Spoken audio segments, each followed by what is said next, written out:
Hi guys, it's Carrie Yank and Sarah Norris from the Star Institute, and we are going to talk about natural disasters today.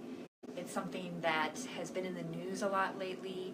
We know a lot of people have been affected by the fires, by the hurricanes, by the floods, by the earthquakes, and there's just a lot of things happening that has really brought to mind how some of our families from STAR have been affected, but also the greater community too, of just how disruptive these kinds of storms can be in all different sorts of ways. Yeah, we know globally that all of us get into that high arousal, nearing that fight or flight state when these types of things occur. And so it becomes especially challenging for the individuals with sensory processing disorder. So we just kind of wanted to go through today talking about all the different areas that sensory processing disorder might bring to the table in addition to the arousal that some of these events might bring. Yeah, so for individuals that have sensory processing challenges, we know that there's all kinds of different ways this could affect people's sensory systems. So if you're over-responsive, of course, unexpected noises and even just the repetitive noises that might happen can be really frightening.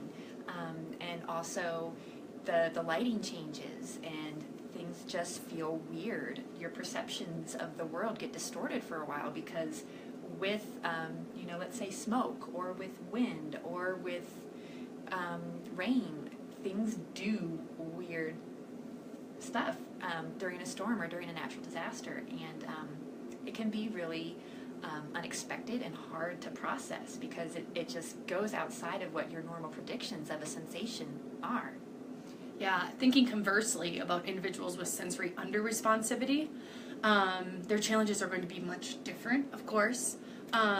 Like we've talked about in the past, these individuals might seem aloof or might be a little bit distanced, and that might be kind of confusing for family members, for individuals in the community. They may not respond as quickly as other members of the family want them to.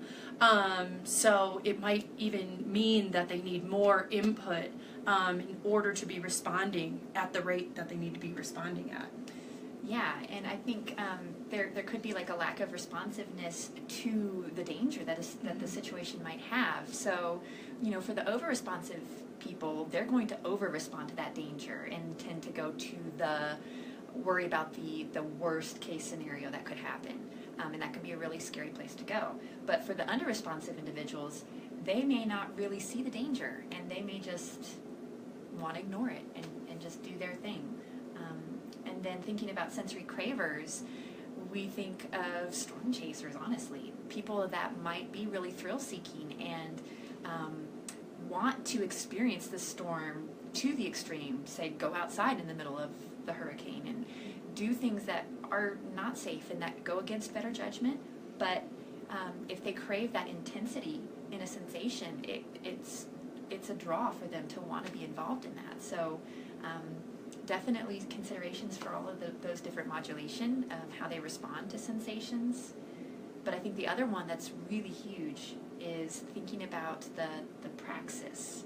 So praxis is, again, kind of that planning and that sequencing and that ability to come up with a new plan in the moment, which is something that people with sensory processing disorder really struggle with.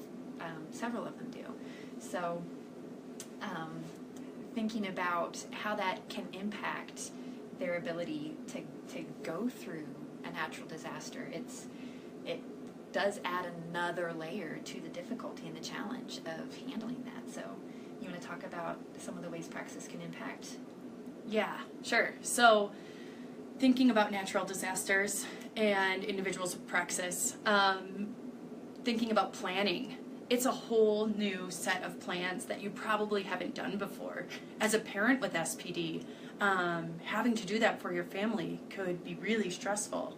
As a child with praxis issues, it's going to be a lot more difficult because there's so much unexpected events happening. And as parents, we don't even really know how to prepare them like we do for things like the first day of school or for events that we've done over and over. And so from a parent perspective, it can be really challenging knowing, okay, I've gotten really good at being able to prepare my child for these big events, but I'm not even sure what to prepare for myself. And as kids, what we know is that this can really disorganize them, not knowing what's going to come next, and knowing around them that not really anybody's knowing what's going to come next. So just thinking about that, I can imagine that individuals with praxis challenges would have even more heightened arousal with the unexpected nature of natural disasters. So I'd like to shift us a little bit into strategies. So we know it's hard, right? But now what do we do about it? So of course the first stage to think about with a natural disaster, or really for any emergency plan, is the preparation piece. So talking through the facts about what is likely going to happen. Of course, going back to that challenge of we don't know exactly what's going to happen, but we, with our technology, we have fairly good predictive abilities to at least know that it's probably going to rain and there might be some wind. So definitely at the stage of preparation of just without scaring your child or yourself, if you're the one that's struggling with preparing for an emergency situation, is just definitely know the facts, know what is likely going to happen, as well as what can be expected. And one of the things that I think I want to encourage parents, especially, is when they're preparing their child for something like this, to be really careful about how you say it.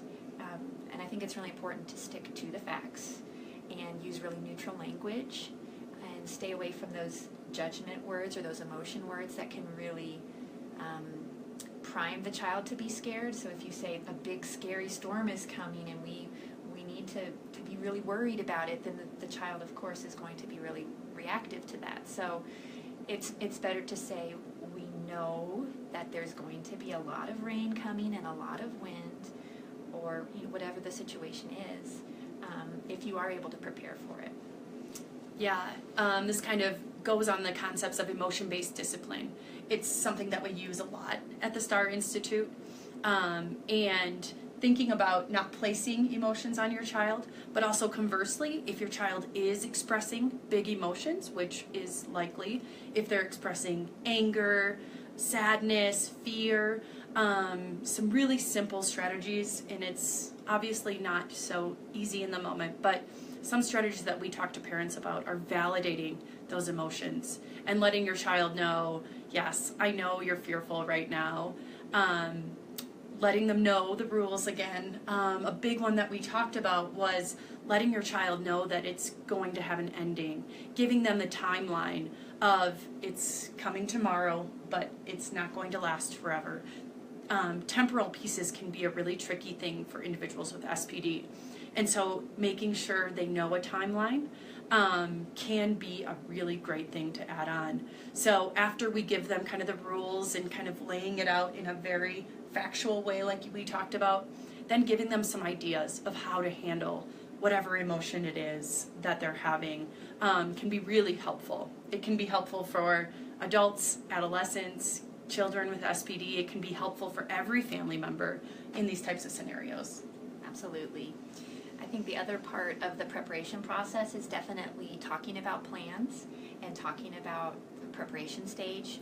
So if you are, say, preparing for a hurricane and you're talking about how we know this might cause flooding, we know this might cause the power to go out, and so these are the things that we know that we can do to keep us prepared, to keep us safe, to keep us warm, to make sure that we're able to get through this without harm.